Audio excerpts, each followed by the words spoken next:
Hello, welcome to Waypoint Survival. Today, I want to show you how to make a lid for this cup using this can. Stay tuned.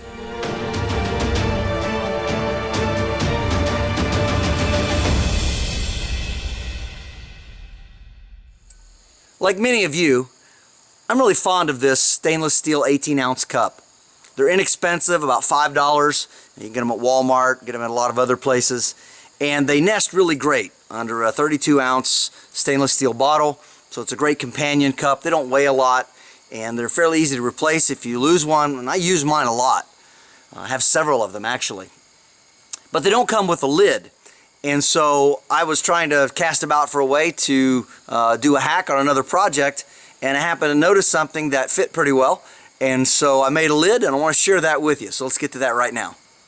So the first thing that you're going to need is a tomato juice can. Here in the United States, it's 46 ounces. I think this is referred to as a tall number 3 can. I'm not sure, but I think that's what this one is. And we're going to, of course, remove the label, and then I'm going to show you where we're going to cut this down.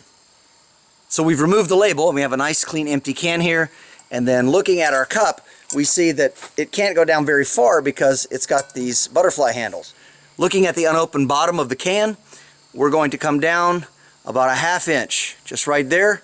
And we're going to use a pair of snips, and we're going to cut that off all the way around, so we have a really nice flat little piece of steel with that lid on it. Now, you don't have to wear gloves to do this, but it's probably safer since these cans can cut you. All we're going to do is we're just going to cut down through here.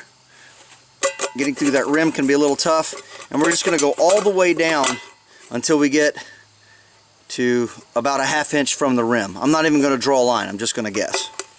Okay, so once we get to there, all we have to do is just turn the snip sideways, kind of compress this a little bit so we can get it in there, work it around, and then start cutting around like this.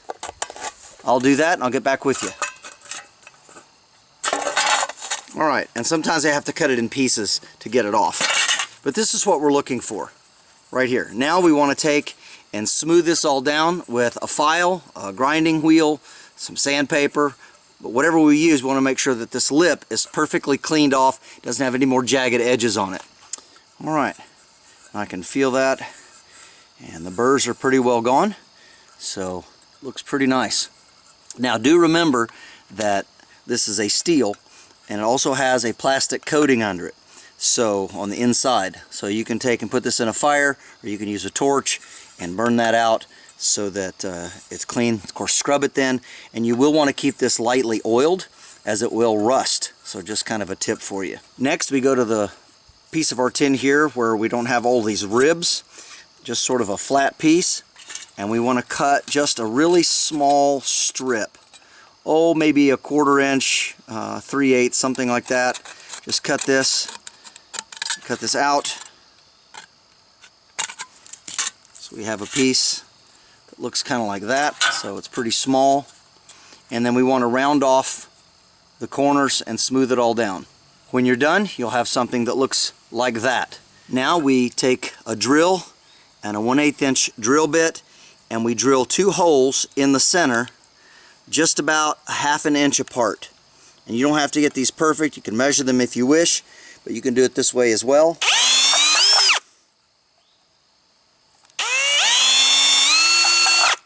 And again, just the approximate center. That's pretty close. Then we take our little strip that we cut out and rounded.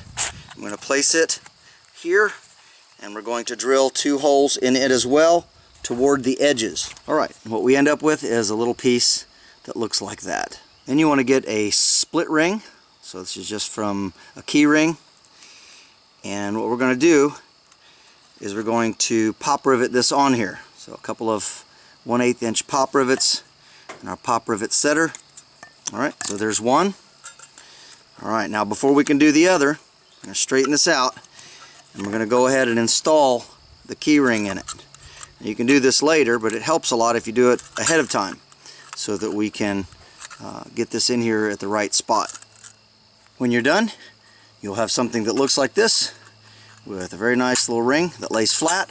Now I've gone ahead and burned this and taken care of all of the insides, and then I went ahead and flattened the rivets as well so that They hold a little better.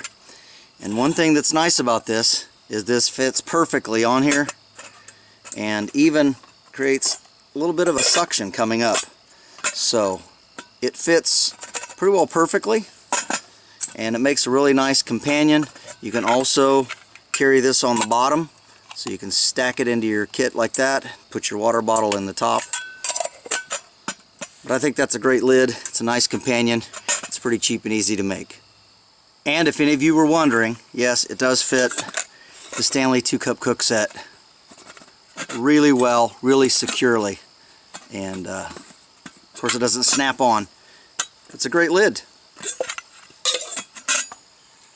This is James Bender for Waypoint Survival. If you like this video, please give it a thumbs up. Also make sure and check out the links in the description box below, just under the down arrow. And while you're down there, you'll also find our waypointsurvival.com link. And this is where you can sign up to take great survival and bushcraft training classes here at our beautiful facility in Southern Ohio. And if you haven't done so already, please subscribe to the channel. We'd really appreciate it. And when you do subscribe, make sure to press that bell button so that you can stay notified of all of our upcoming videos, and we'll talk to you next time.